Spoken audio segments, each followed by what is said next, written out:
Cordial greeting to everyone. I met in the world in the 2015 where countries no longer use traditional language to communication.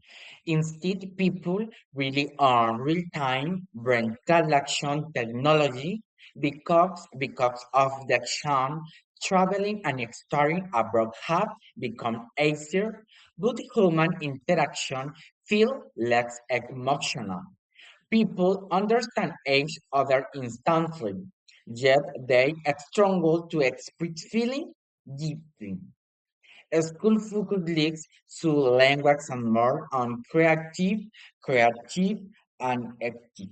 Life and faster, more connected, but also cover evolving tone, technology solve the communication and problem.